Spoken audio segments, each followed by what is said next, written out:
Since Demo 5 released and everyone and their grandma has beaten the main story or any other sub-content that they wanted to complete, people have been theorizing what potential route Demo 6 will take.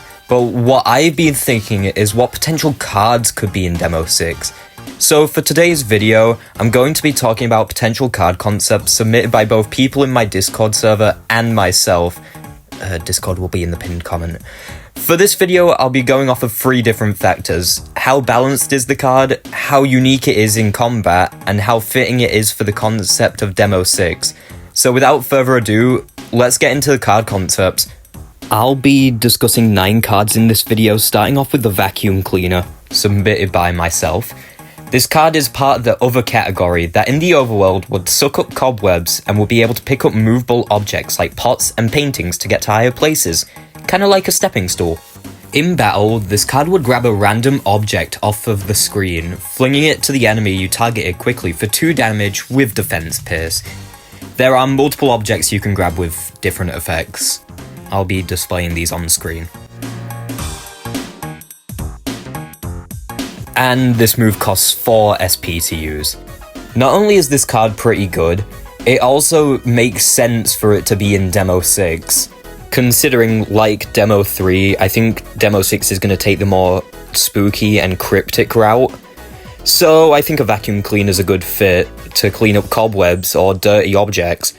Now, is the card balanced and does it feel unique in combat? I would say so. It takes the more gambling aspect of prayer while also being able to get guaranteed damage with certain effects that you might want.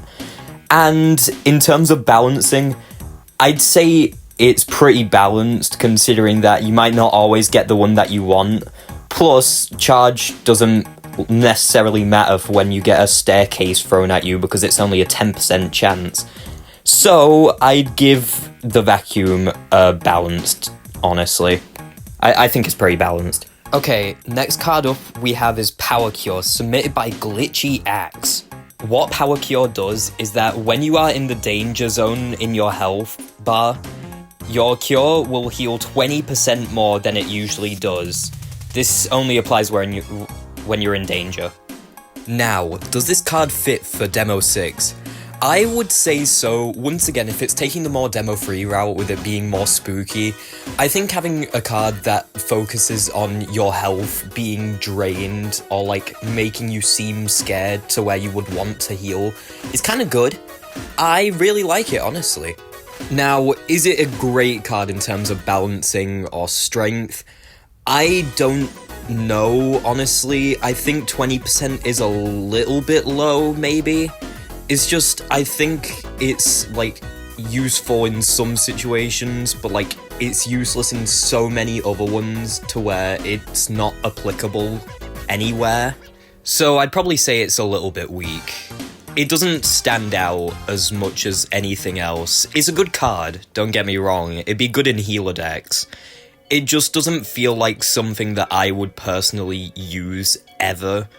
I do like the card though. It makes it like seem like a heart rate increase, which I think fits for Demo 6 is how I'm gonna perceive Demo 6 at least. Spooky, cryptic, and horrifying, so I think it works. Next up we have Call Shedletki, which is a 4 BP active call card. He has a base 15 health plus 3 per level. And he has 4 abilities, the first one being Tornado. What Tornado does is Shedletki performs a whirlwind, damaging the front enemy twice for 3 damage defense pierce. I'm going to assume that you mean each slice is worth 3 damage defense pierce, totaling to 6 damage. The next move Shedletki has is called Downdraft. Shedletki swings both swords up into the air and then strikes down on the front enemy once, and it deals 6 damage without defense pierce. The next move Shedletki has is called Turkey Leg. Shedletki puts his sword away and eats a turkey leg, and draws his sword back out again. Turkey Leg heals 20% of Shedletki's HP. The last move Shedletki has is an ultimate ability called Torrent. Shedletki performs a light speed dash with his 2 swords, cutting through all enemies. Afterwards, he eats a turkey leg, healing him for the amount of enemies he cut through. It deals 3 damage, defense, pierce, and through enemies, and heals 10% of Shedletki's max HP for every enemy he cuts through. Now, does this card fit for Demo 6? I think so, but it depends what happens with Telamon. Telamon got knocked out by Frostmaw out of the 7th Sanctum. So it depends if we get to see Shedletki next chapter if Telamon has healed, because I'm almost convinced that they're the same person. And now, is the card balanced? He's a self-sustaining damage dealer, which I don't know how to feel about that. For Demo 6, I think it could work, but he's, from the looks of it, outshining every single character that has a call card right now. He's good at damage dealing, he's good at self-sustaining, the only thing he isn't good at is support, but that's obvious, because he's a trained sword fighter.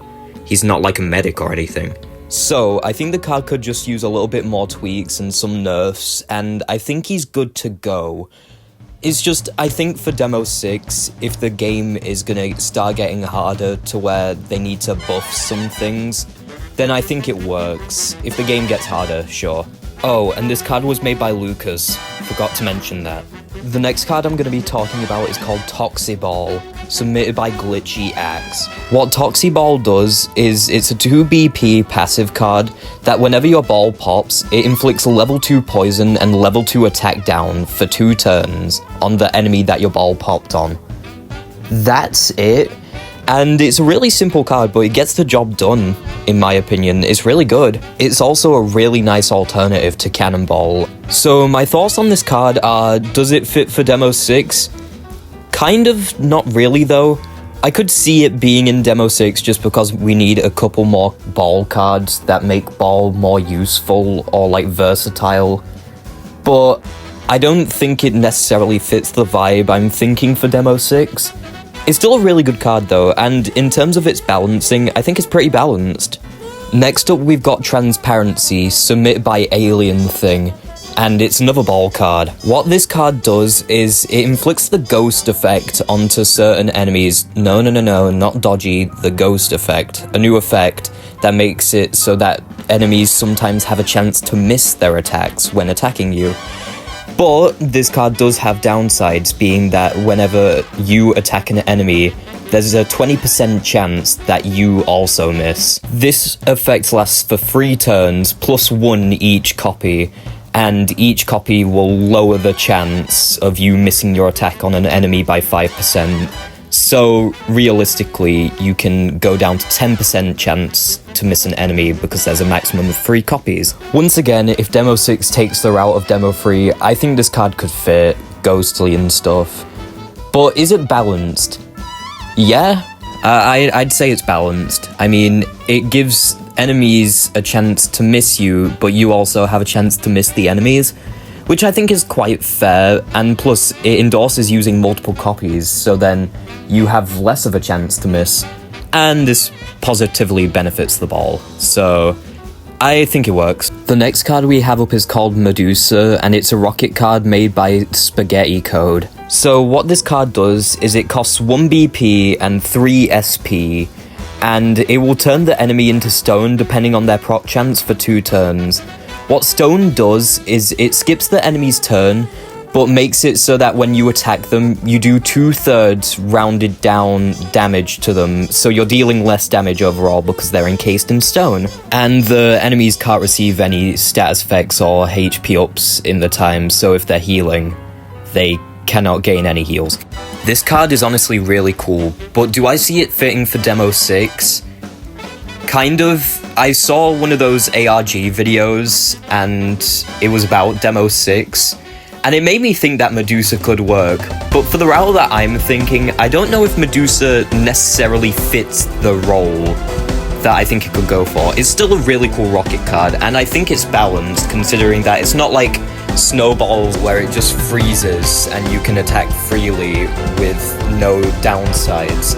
It more or less gives it a downside to keep it in superior, but still a good card that benefits the rocket launcher. So I think it's pretty balanced, and I really like the card. Next up, we have the Subspace Trip Mine submitted by Escaped. Now, I don't feel like reading all of this, but it says 0 BP card because it's in the other category, and it costs 5 SP plus 1 for every turn it's hidden. I think I'll just let you guys read what it is on screen instead of me explaining it, because it's a handful.